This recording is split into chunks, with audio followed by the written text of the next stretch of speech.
You're listening to Audiology. Support our work on Patreon and be sure to submit your requests for topics in the comments below. In the 19th century, a series of significant events unfolded in the southern region of the African continent. The British, with fluctuating ambitions, at times aimed to establish a singular, unified state in this area, while at other moments they reduced their territorial desires. The push for British expansion in South Africa was driven by several major factors: the strategic need to control trade routes to India through the Cape of Good Hope, the discovery of diamonds in Kimberley in 1868, and a race with other European powers to claim as much of Africa as they could. One of the largest British incursions into southern Africa was the annexation of the Transvaal in 1877. But there were other expansions too. For instance, in 1868, the British annexed Basutoland, now known as Lesotho, which sits in the Drakensberg Mountains and is surrounded by the Cape Colony, the Orange Free State, and Natal, after Moshoshu, the leader of a group primarily of Sotho-speaking refugees, asked for British protection against the Boers and the Zulus. The 1880s saw the Tswana region becoming a point of contention among the Germans to the west, the Boers to the east, and the British to the south. Despite the Tswana region not holding much economic value at the time, it was strategically located along the Missionaries' Road leading further north. After Germany claimed Damaraland and Namakwaland, modern-day Namibia, in 1884, the British quickly annexed Bechuanaland, now Botswana, in two parts in 1885. Britain formally took control of the Cape of Good Hope in South Africa from the Dutch in 1815, after the Battle of Blouberg in 1806, and following the Napoleonic Wars. Some Dutch-speaking settler farmers, known as Boers, didn't take kindly to British rule despite some economic benefits. The Boers, or Trek Boers, meaning travelling farmers, moved firstly eastward from the Cape towards Natal and then northward into the interior, establishing the Orange Free State and the Transvaal republics. The British allowed the Trek Boers to explore and settle new territories, gradually extending British control from the Cape and annexing Natal in 1843. The abolition of slavery in 1834 spurred more organized groups of Boer settlers to move further away from British rule, some even reaching as far as modern Mozambique. This migration is known as the Great Trek, with those participating dubbed Voortrekkers. Nevertheless, the British later recognized two new Boer republics through treaties: the Sand River Convention of 1852 for the Transvaal Republic and the Bloemfontein Convention of 1854 for the Orange Free State.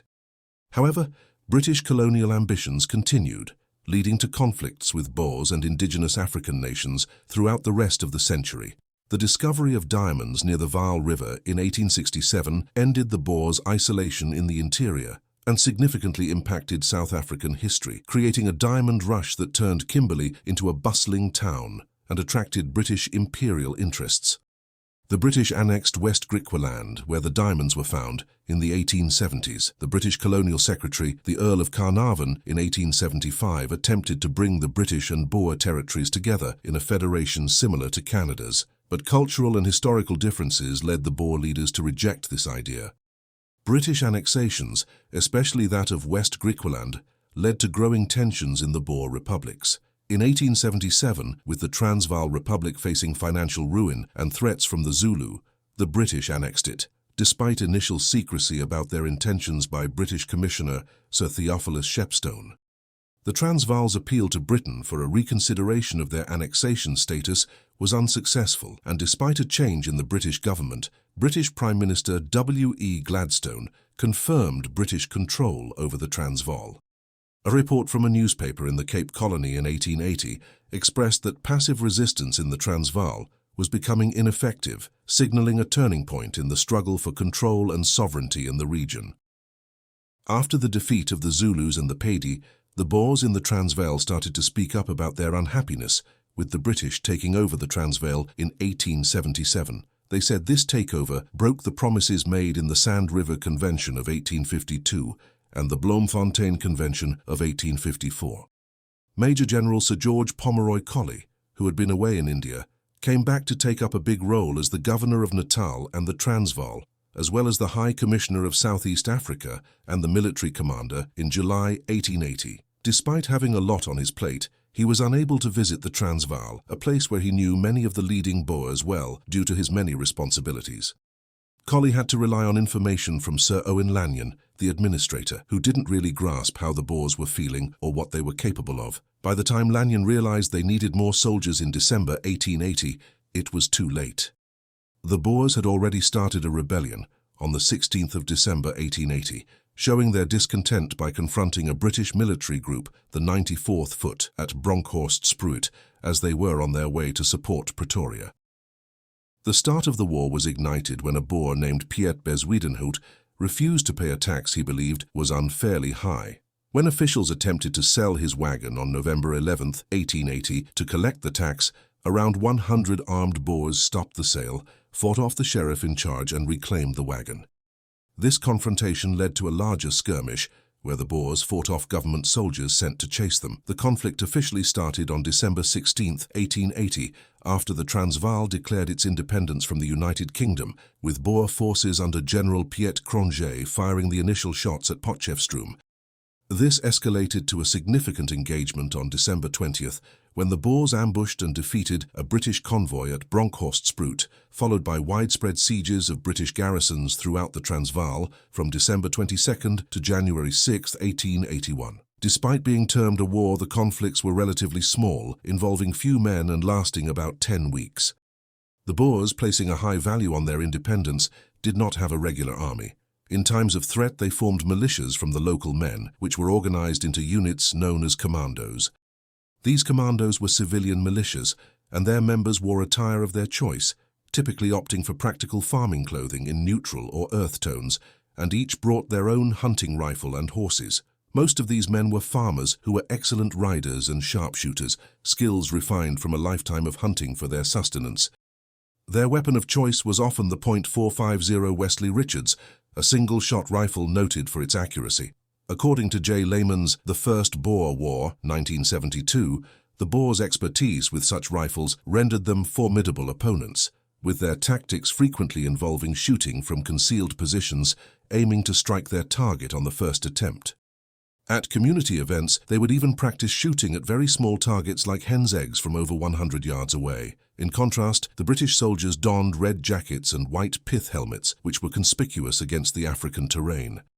The British infantry's standard issue was the Martini Henry rifle, and although the Boers lacked bayonets, they made up for this with superior marksmanship and mobility. Learning from experiences in frontier skirmishes, the Boers emphasized stealth and sharpshooting over the British military's focus on discipline, formation, and volume fire. The average British soldier wasn't trained as a marksman and practiced mainly in group volleys, a tactic that was less effective against the Boers' hit-and-run style of combat. On the 20th of December 1880, Lieutenant Colonel Philip Robert Anstruther and his soldiers from the 94th Foot, known as the Connaught Rangers, were en route to put a stop to a Boer uprising in Pretoria. However, they encountered a surprise attack by Boer forces near the Bronkhorst Spruit stream. In the opening moments, about 120 of the British troops were either killed or injured. The Boers, on the other hand, only suffered minor losses, 2 killed and 5 wounded.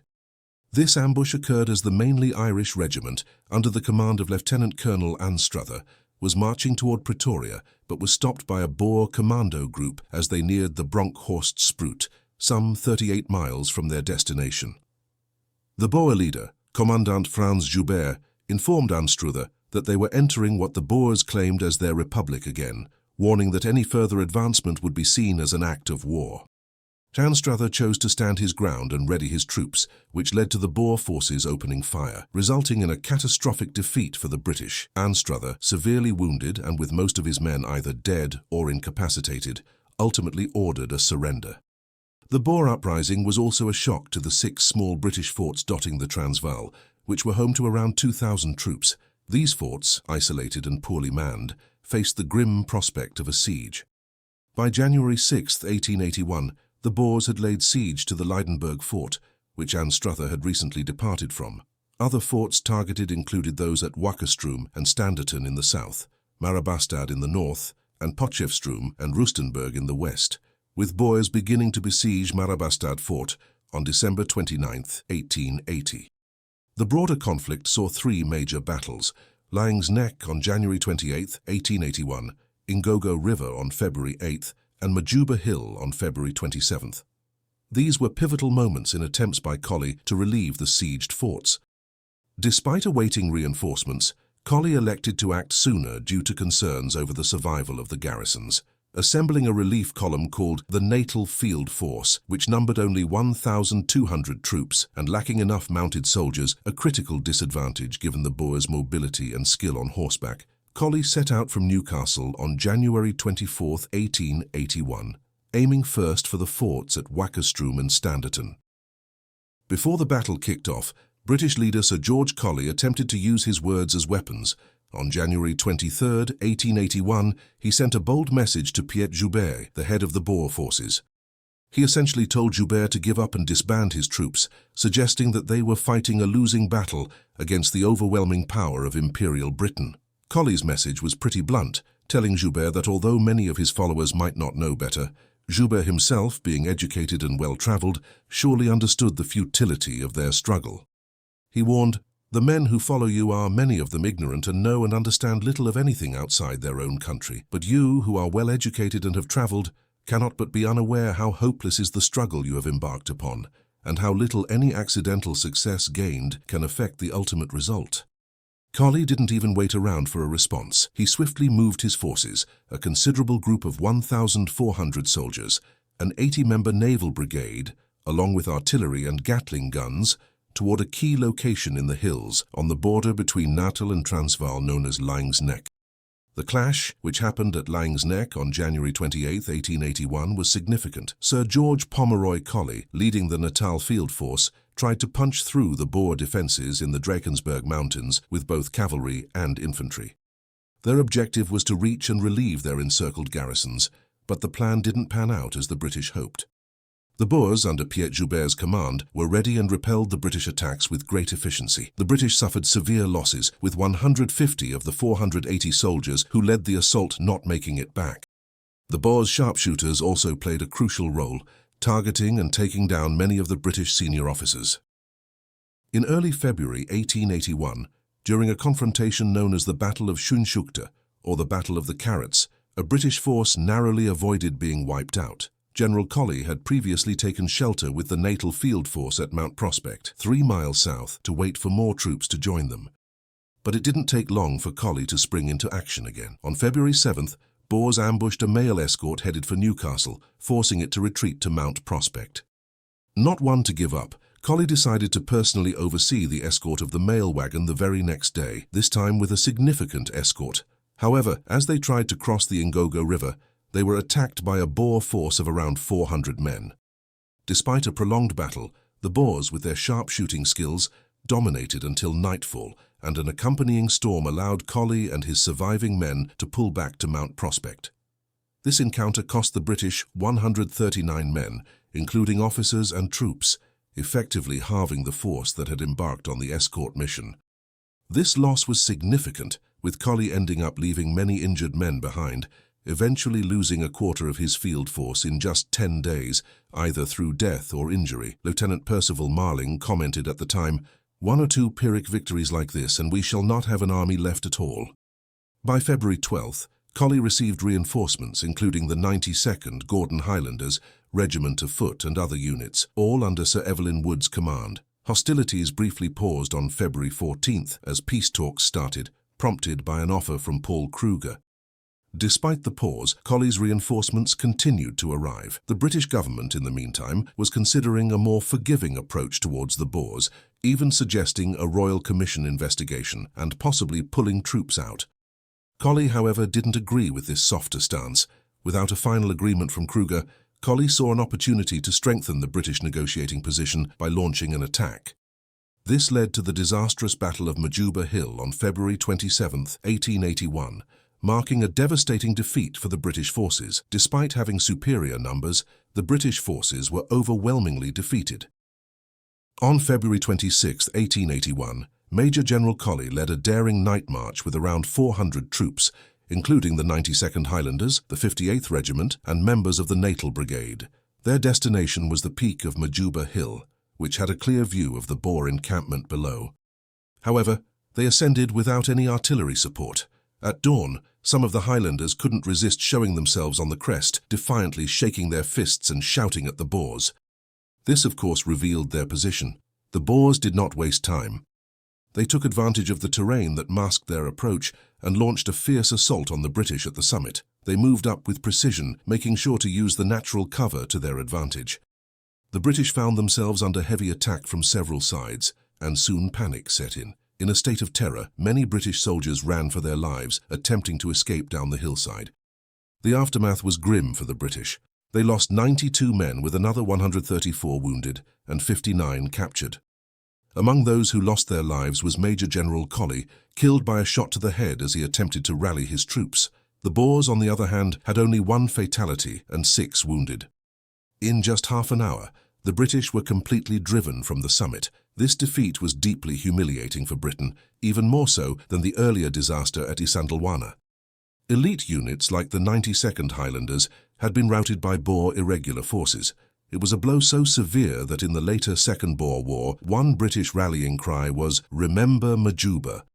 Hostilities dragged on until March 6, 1881, when a ceasefire was finally called. Ironically, the terms were the very ones that Colley had previously scorned.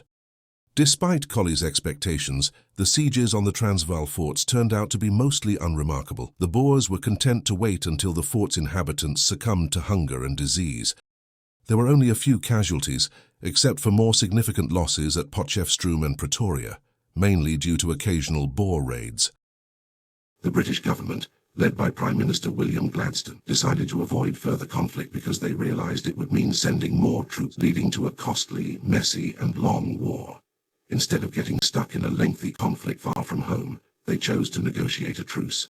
Sir Evelyn Wood, who took over from Colonel Colley, signed an armistice on March 6th to pause the war, and later on March 23rd, a peace treaty was signed with Kruger at O'Neill's cottage, marking the official end of the war. The final peace agreement, known as the Pretoria Convention, was signed on August 3, 1881, and approved on October 25 by the Transvaal Parliament. It allowed the Boers self-governance in the Transvaal, but under British oversight. The Boers agreed to British control over external affairs and policy related to the region's native populations. Even though the Transvaal did not get full independence back, British troops left, and by 1884, the agreement was replaced by the London Convention, giving more independence to the Transvaal, though Britain still controlled foreign relations. The discovery of a massive gold deposit in 1886 near Pretoria, in the Transvaal, made the area incredibly important economically and politically, reigniting British interest in the region. This was during a time when Britain and other European powers were competing fiercely for colonies in Africa. Tensions between the governments spiked in 1896 when Cecil Rhodes, the Prime Minister of the Cape Colony, tried to overthrow Paul Kruger's government in the Transvaal with the failed Jameson Raid. By 1899, disputes and demands for British troops to leave led to the outbreak of the Second Boer War. Britain's earlier experiences and strategies from the First Boer War were largely overlooked, and the war resulted in heavy losses and challenges for the British before they emerged victorious. Even though the Boers made full use of their advantage with clever tactics, great marksmanship and agility, there is more to the story of why the British faced such significant losses. Like the Boers, British troops had the latest guns, the Martini Henry rifles, and were trained professionals. They had faced tough conditions and elusive enemies before, like the tribes in what is now Afghanistan. However, historians mainly point the finger at the British leaders, especially Major General Sir George Pomeroy Colley. Poor knowledge of the situation and bad communication also played a part in their defeats. In the battle at Laing's Nek, it turned out Colley had really underestimated the Boers and was caught off guard by their strength. And the decision to engage at Ingogo Nek, even while waiting for more troops, showed a questionable judgment after already experiencing the formidable Boer forces. There is debate over some decisions made, like moving a vulnerable convoy or Colley leading the troops directly. Perhaps the most questionable move was attacking at Majuba Hill during peace talks, which seems reckless, especially since the hilltop was too far from Boer positions for effective rifle fire. As the fight worsened, Colley's orders became confusing. He first called for, then dismissed the need for reinforcements, signaling a retreat that was not happening. This mix of weak leadership, intelligence and communication led to heavy British casualties, including Colley himself. The First Boer War marked a striking defeat for Britain, its first since the American War of Independence, making it a historic loss where they had to sign a peace treaty that did not favor them. The Battle of Laing's Nek was notable as the last time a British regiment would bring its official colours into battle. This war was a major setback for the British, who had not faced a defeat in a colonial rebellion since 1783. It initially led to the establishment of the South Africa Republic, also known as Transvaal, as an independent entity under British oversight. However, this independence was short-lived, as the London Convention of 1884 removed Transvaal from British control. The discovery of gold in 1885 in Transvaal complicated matters, leading to an influx of British and foreign workers, unsettling the power balance and straining relations with Britain. Tensions further escalated with the failed Jameson raid in 1895, orchestrated by Cecil Rhodes and Leander Starr Jameson, setting the stage for war between Transvaal and Britain in 1899. Thanks for watching. Share your thoughts in the comments and subscribe for more content.